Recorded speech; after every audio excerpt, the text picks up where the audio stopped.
అమరావతి అండి. ముఖ్యంగా ఆంధ్రప్రదేశ్ ప్రజలకే కాకుండా ప్రవాసాంధ్రులకి, ప్రపంచంలో ఉన్న అందరి తెలుగువారికి నేను ముందుగా మీ శిరస్సు వంచి నమస్కరిస్తున్నాను. ఎందుకంటే ఇప్పుడు గడిచిన 5 సంవత్సరాల్లో మన రాజధాని అమరావతి రాజధాని రైతులు ఎంత ఇబ్బందులకు గురి అయ్యారో, ఆ రైతులకి గెలుపుని, అంటే ఇది రైతుల గెలుపు కాదు, రైతులను గెలిపించిన గెలుపు, అది మీ అందరి సహకారంతో జరిగిందనేది అందరికీ తెలిసిన విషయమే.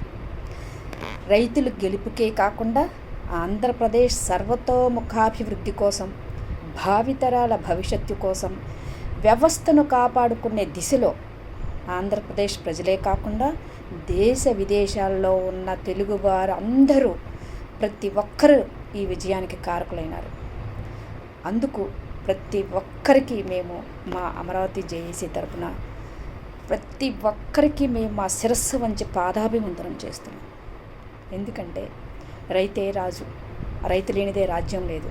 కానీ కొన్ని పరిస్థితుల ప్రభావం వలన రైతు ఎన్ని ఆత్మహత్యలు చేసుకుంటున్నారో మనందరికీ తెలిసిందే. అటువంటి రైతుని గుర్తించి ప్రతి ఒక్క విషయంలో శిబిరాల్లో కూర్చున్నప్పుడు మీరు ఇచ్చిన సపోర్టు, ఏదైనా మీకు చేతనైనంత సపోర్టు, ఇటు మన న్యాయస్థానం నుంచి దేవస్థానం వరకు పాదయాత్ర చేసిన దాంట్లో కానీ, మరలా అమరావతి టు అరసవల్లి పాదయాత్రలో కానీ, మీరు ప్రజలు, పట్టణాలు కానీ ప్రజలు కానీ, పల్లెల ప్రజలు కానీ మాకు ఇచ్చిన సపోర్టు, రైతులకు ఇచ్చిన సపోర్టు అది మరువలేనిదండి. అది చిరస్మరణీయం. అందులో మహిళల పాత్ర, మరీ ముఖ్యంగా మహిళల పాత్ర అసలు ఇంకా అది చరిత్రలో నిలిచిపోతుంది. అటువంటి మహిళలకు అందరికీ కూడా మరొక్కసారి నేను మీ అందరికీ పాదాభివందనం చేస్తున్నాను. ముఖ్యంగా ఇక్కడ చెప్పవలసిన విషయం ఏంటంటే, ఈ స్వాతంత్ర ఉద్యమంలో ఎంతోమంది, అంటే అది విదేశీయులు మనల్ని పరిపాలించే ఉద్యమంలో, స్వాతంత్ర ఉద్యమంలో ఎంతోమంది అసూలు బాసి మన స్వాతంత్రాన్ని తీసుకొచ్చారు. అటువంటి స్థితిలో అమరావతి ఉద్యమం కూడా అంత సుదీర్ఘకాలం, అంటే 1630 రోజులకు పైగా సుదీర్ఘకాలం ఉద్యమం చేసుకున్నాం. ఆ ఉద్యమంలో ఎంతోమంది అసూలు బాసారు. దానికి అంటే చెల్లించుకోవాల్సి వచ్చింది. ప్రాణాలు సైతం రైతులు. ఒక బాధాకరమైన విషయం ఏంటంటే, రైతులు చాలామంది మనోవేదంతో గురయ్యి చనిపోయిన వారు 200 మందికి పైగా ఉన్నారు. అది ఇప్పుడు స్వాతంత్రోద్యమం సాధించాము అంటే అది విదేశీయుల నుంచి మన దేశాన్ని కాపాడుకోవటం చేశామండి. కానీ ఇక్కడ దౌర్భాగ్యం ఏంటంటే, ఒక స్వదేశుడై స్వరాష్ట్ర వ్యక్తి అయిన చేతిలో ఒక వ్యవస్థ దెబ్బతింటూ, ఒక పరిపాలన అనేది రాజ్యాంగేతర పరిపాలన అందిస్తూ ప్రజలను ఇబ్బంది, అన్ని వర్గాల వారికి ఇబ్బంది కలిగించిన ఒక వ్యక్తి నుంచి మాకు వ్యవస్థను కాపాడుకోవడం కోసం మన ఆంధ్రప్రదేశ్ ప్రజలందరూ కలిసికట్టుగా చేసిన ఈ ఉద్యమం, మహోద్యమం మరువలేనిది, మరువరానిది, చరిత్రలో చిరస్థాయిగా నిలిచే. కానీ ఇక్కడ ఇంకో బాధాకరమైన విషయం ఏంటంటే, విదేశీయుల చేతిలో మన స్వాతంత్రోద్యమం సాధించింది అది పక్కన పెడితే, స్వదేశీయుడి నుంచే మనం విముఖతను ఎదుర్కోవాల్సి వచ్చింది. అది చాలా బాధాకరమైన విషయం. కానీ ఎనీహో ఏదన్నా కానీ అయిపోయింది.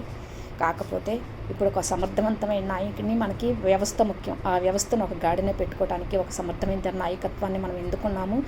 ఇప్పుడు మన ముందు ఉన్న సవాళ్ళు ఏంటంటే, ఆయన్ని మనం గెలిపించుకోవటమే కాదు, ఇప్పుడు ఆయనకి మనం చేయూతనివ్వాలి. రాబోయే రోజుల్లో మనం చేయూతనిస్తూ, వాదోడుగా ఉంటూ, సమస్యల్లో మన ఆంధ్రప్రదేశ్ రాష్ట్ర సమస్యలను మన సమస్యలుగా భావించి వాటికి మనం చేయూతనివ్వటం ఎంతో ముఖ్యం, ఎంతో అవసరం కూడా. ఇటువంటి పరిస్థితుల్లో చిత్తూరు జిల్లా వాళ్ళు ఉన్న డ్వాక్రా మహిళలు 4 కోట్లు ఇచ్చారంటే, మహిళలలో ఎంత అవగాహన ఉన్నదంటే, మన రాష్ట్రం కోసం మనం రాబోయే తరాల వారికి భవిష్యత్తును అందించడం కోసం మన వంతు కృషి మనం చెయ్యాలి అనేది వాళ్ళలో చైతన్యం ఉన్నది. చూసారా, అది ఎంతో గొప్ప విషయం అండి. దాన్ని మనం ఆహ్వానించటమే కాదు, దాన్ని మనం అనుసరించాలి కూడా. ఎవరికి చేతైన విధంగా వారికి ఇస్తూ, మన నాయకుడికి చేయూతనిస్తూ, మన ఆంధ్రప్రదేశ్ ప్రభుత్వాన్ని అభివృద్ధి పదంలో నడిపించుకుంటూ ఉండాలి. అలా ఉండాలి అంటే మనం ముందు నిజాన్ని, సత్యాన్ని గ్రహిస్తూ, ఆ సత్యాన్ని ఎవరైతే అసత్యంగా చూడాలనుకుంటున్నారో, చెయ్యాలనుకుంటున్నారో వాళ్ళకి మనం సరైన సమాధానం ఇస్తూ మీకు చేతనంత సోషల్ మీడియాలో కానీ, ఎలక్ట్రానిక్ మీడియాలో కానీ, ప్రింట్ మీడియాలో కానీ ఏదైనా సరే సత్యాన్ని సత్యంగా గుర్తించి దాన్ని మనం ప్రజల ముందు ఉంచడం మనం ఉన్న కర్తవ్యం, మన బాధ్యత కూడా. భావితరాల భవిష్యత్తు కోసం మనం ఈ వంతు ఈ కృషి చేస్తూ మనం చరిత్రలో స్థిరస్థాయిగా ఆ రోజు ఆ పోరాటంలో మేము కూడా ఉన్నాము, ఆంధ్రప్రదేశ్ రాజధాని నిర్మాణం కోసం మా ఉడతా భక్తి మేము సహాయం చేశాము అనేది మనం రేపు సగర్వంగా మనం భావితరాల వారికి చెప్పుకోవచ్చు. చెప్పుకోకపోయినా చెప్పుకున్నా కానీ భావితరాల భవిష్యత్తు కాపాడవలసిన బాధ్యత మన మీద ఎంతైనా ఉంది. అదొకసారి గుర్తుపెట్టుకోవాలి ప్రజలందరూ. అంతేకాకుండా మన పని విజయంతో పూర్తి కాలేదని ఇందాకే చెప్పాను. ఇప్పుడు మన ముందున్న ఇంకో సవాళ్ళు కూడా ప్రతి దానికి ప్రతి మంచి విషయాన్ని కూడా చెడ్డ విషయంగా భావించి చూపించడంలో పొజిషన్ అనేది లేదనుకోండి, వాళ్ళైనా సరే చూపిస్తున్నారు. అలాగే దాన్ని మనం ప్రతిఘటించి ప్రజల్లోకి వాస్తవం ఏదో అవాస్తవం ఏదో నిరూపించాల్సిన బాధ్యత మన మీద ఉంది. కాకపోతే ఈ అమరావతి ఉద్యమం అనేది అందరి ఉద్యమం. మేమొక్కళ్ళమే ఈ అమరావతి రైతు 20,000 మంది రైతులు చేస్తేనే ఉద్యమం కాదు. అది ప్రజలందరూ రాష్ట్ర ప్రజలందరూ చేయూతనిచ్చి మమ్మల్ని నిలబెట్టి ఉన్నందుకు మరొకసారి మీకు నేను కృతజ్ఞతాభావంతో శిరస్సు వచ్చి నమస్కరిస్తున్నాను. దీనికి కారణం మన సంఘటిత శక్తి. ఆ సంఘటిత శక్తి, ఇటువంటి సంఘటిత శక్తితోనే మన ఆంధ్రప్రదేశ్ రాజధాని నిలబెట్టుకోవాలని, సమగ్రాభివృద్ధి కోసం పాటుపడాలని నేను మరొక్కసారి మీ అందరికీ తెలియజేస్తున్నానండి.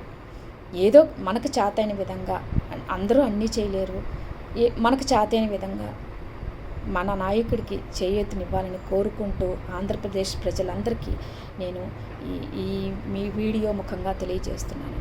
జై అమరావతి.